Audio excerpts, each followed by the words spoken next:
You search the bodies of the dead orcs, but only find a few teeth, nails, bones, and knives in their pockets. You search the cupboards around the room, but find only crude bowls, plates, and spoons. But under the serving hatch, you find a thin leather case of half a metre long. You may open the case, or you may leave it behind and walk out the door. You are proud of your victory and may add 1 skill and 5 stamina points. Is that adding 1 skill to my maximum, or am I restoring? Well, I can add the stamina points, which takes me back up to maximum 19. Excuse me. See, is this taking me up to 11 skill, or am I restoring a skill point if I'd already lost 1? I feel taking on 5 orcs at once means that's probably an increase to 11. Rather than restoring, because it says add, not restore. And I'm going to open the case, turn to 266. Might be a weapon or something cool in there. Okay, the case opens easily, and inside you find a magnificent bow and 1 silver arrow. An inscription on the case says, "The giver of sleep to those who never can." You put the bow and arrow and case in your pack and leave the room. You may eat provisions first. Add 1 luck point. My luck's at maximum. Here's a picture of the bow, looking quite fancy. So that gives me a bow, a silver arrow, and a bow case. I don't want to eat provisions because I'm already at maximum, and I'm at maximum luck as well, so I can't add to that. Turn to 237. I'm getting more items this time, so I must be doing something right. Here we are. You move swiftly down the passage and arrive back at the junction. Turn northwards this time. Turn to 285. So it'd be worth taking on those orcs again during my next attempt. If I have another attempt. Who knows, I might actually make it this time. Unlikely, but I might. You see a well-used door on the right hand, east, side of the passageway. With your ear to the keyhole, you listen and hear a man screaming for help inside. Will you open the door or walk on? That was the man that told me the which lever to pull at the portcullis, but I don't think he gave me anything else. I could go in and try and kill him, because I haven't tried that. I might be able to loot something off of his corpse. I know combat isn't exactly exciting to watch, because it's just me rolling a dice, but I think I'll do it to see what happens. After all, that's the main thing here. I'm trying to see what happens. Yeah, it's turn to 213. The door is locked. You may try to charge it down by rolling 2 dice. If the number rolled is equal to or less than your skill score, the door bursts open. If the number is greater than your skill score, the door remains locked and you lose 1 stamina point for your bruised shoulder and must progress up the passage. Okay, I've got 11 skill, so unless I roll 12... I did not, I rolled 7. That means I bust the door down. So that's turn to 36. The locked door bursts open and a nauseating stench hits your nostrils. Inside the room, the floor is covered in bones and rotting vegetation and slime. A wild-haired old man, clothed in rags, rushes at you screaming. His beard is long and grey, he is waving an old wooden chair leg. Is he simply insane as he appears, or has this been some kind of trap? You may shout at him to try and calm him down, or draw your sword and attack him. There's the old man again. We already know what he looks like. Where did he get a chair? Look at that. Look at that. Right in the corner here is the chair that he broke the leg off. Well, that's attention to detail, I must admit. I don't know why he had a chair in here to begin with, but okay, let's draw my sword and attack him. I didn't attack him last time, and he gave me advice, but I already know what that advice is now, so I don't need it again. So I can help murder this helpless old man. Alright, You lunge at the old man as he leaps towards you with outstretched arms and run him through the chest of your sword. You curse as you realise he was making no attempts to attack you. His wild excitement must merely have been relief after having been imprisoned for what was apparently a very long time. You'll get no information out of the perils of the adventure ahead. Turn to 314. I just killed a helpless old man for no reason. I'm not sure I'm the hero this time round. I might be an anti-hero. Maybe I'm another villain just trying to steal the guy's treasure. Oh well. Moving on. We live and learn. Well, I live and learn. He doesn't. He's dead. Further up the passage, you can see a door in the east wall. You listen hard but hear no sounds. Do you want to open the door to investigate? If so, turns 223. If you want to walk further up the passage, turn to 300. Well, what was behind this door? The sound room with no sound. What was in that? I can't remember again. I hate my worthless memory. I can't remember things. I don't know if it's like actual condition or if I don't know, if I just have bad memories. Anyway, I don't remember things. Okay. The door is firmly locked. You may try and force it open or diddly, or I can continue on the passage. So, I'm going to force it open again, because I don't remember what was behind it.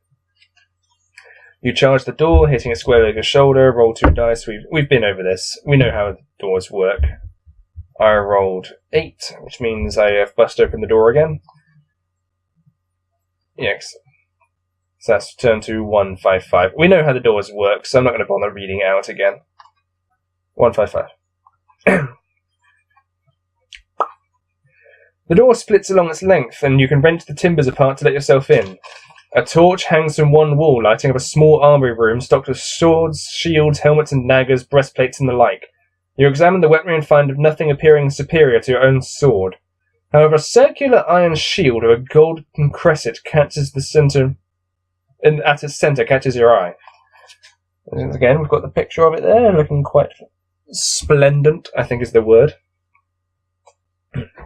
Just adjust myself. You can probably hear the microphone rubbing against my neck there. That's probably weird. You pick it up and feel its weight on your arm. If you wish to take this shield, it will aid you in battles by helping you fend off wounds damage inflicted by a creature on you. If in future during a battle in which you are using the shield, the creature wounds you, you may throw 1 die. If you throw a 6, the creature inflicts only 1 point of damage instead of the normal 2. If for some reason the creature would normally only inflicts 1 point of damage, then the successful roll of 6 means no damage is done. However, the shield is heavy and you'll have to leave behind 1 item of equipment to be able to carry it. Well, I've got this bow case.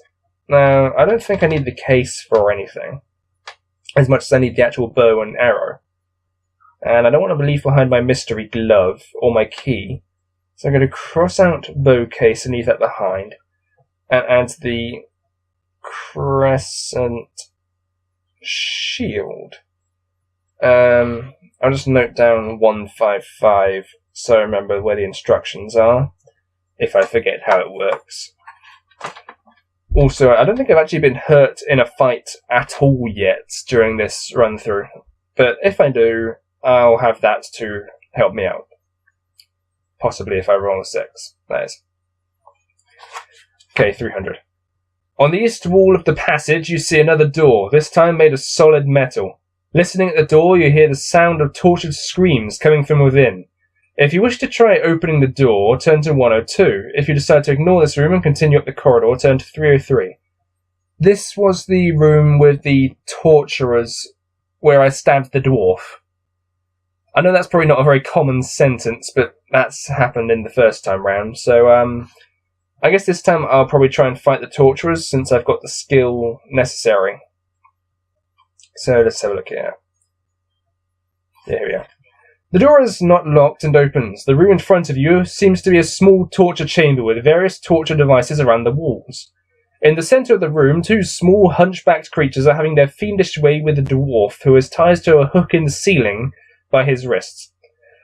The 2 hunchbacks are poking and cutting him viciously with their swords. The dwarf lets out a final scream and falls silent, eyes closed. His captors make disappointed noises and look around angrily at you if it was your fault that the dwarf had collapsed. You must act quickly. Will you close the door quickly and continue up the corridor? Do I draw my sword and fight the creatures, or do I stride over to the dwarf and stab him? Well, I stabbed the dwarf last time, and that just helped me escape. So, I think I'll fight the creatures this time. They might give me some loot. Okay. These 2 evil creatures are goblins. They attack you 1 at a time. Okay, so first goblin has 5 skill and 5 stamina. Second goblin has 5 skill and 6 stamina. Okay, so let's start rolling these dice. First goblin rolls 9, giving him 14. I roll 7, giving me 18. So that's him down to 3 health. He rolls 9, taking him to 14 again. I roll 6, taking me to 17, taking him down to 1 health. I could use luck to finish him off, but I don't really like using luck in battle. I'd rather keep it for avoiding death traps. Okay, he's got 11. I can't fail that, so I have killed him. Second goblin. He rolls 9, giving him 14 again. Getting lots of 9s. I roll 7. So that takes me up to 18. I have taken him down to 4 health. I'm quite the badass warrior, actually. I haven't got hurt once yet. As I say that, he rolls 11, giving him 16. And I roll 9, giving me 20. Once again, still unharmed. He rolls 7, giving him 12. I can't lose to that. And both goblins are dead. If you kill the goblins, turn to 317.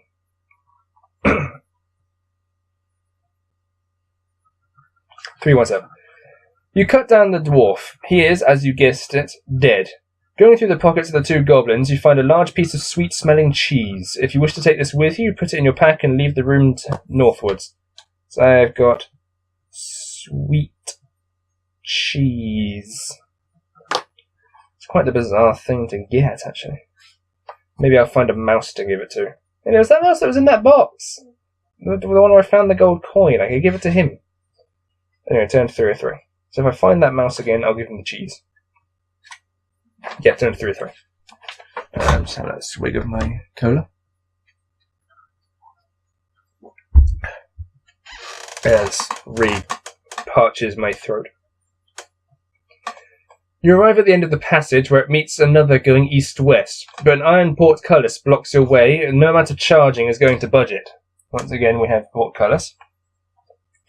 On the wall to your right are 2 levers, and it seems likely that these levers have something to do with raising the portcullis. Do you wish to pull the right lever or the left lever? I flubbed my words. Well, I know that opening the right one causes the portcullis to lift. So maybe I should open the left one and find out what the trap is. I imagine it's a trap. So should I fall for it or should I just continue on? I'm going to fall for the trap. I know it's probably stupid, but still, I want to know.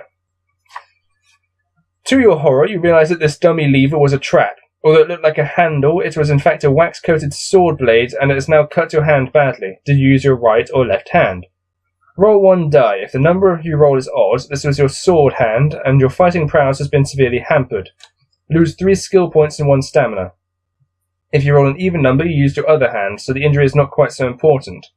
Lose 1 skill point and 2 stamina. If you now wish to pull the right lever, turn to 128. If you don't wish to pull the right lever, you won't be getting much further, and remember which hand you will use. What do you mean I won't be getting much further? It doesn't tell me what else I can do, so I guess I have to pull the lever after rolling this dice. I got 5. So that means I used my sword hand, which takes my skill temporarily down to 8. And I lose a stamina point, taking me to 18. Right, so that wasn't very good. I pulled the wrong lever, and at least now I know definitely don't pull that lever. It's not a trick or anything. Like, you pull that lever and get treasure. So that's good to know. That's good to know, I think. And I've got more of the book out, so you guys know what happens as well.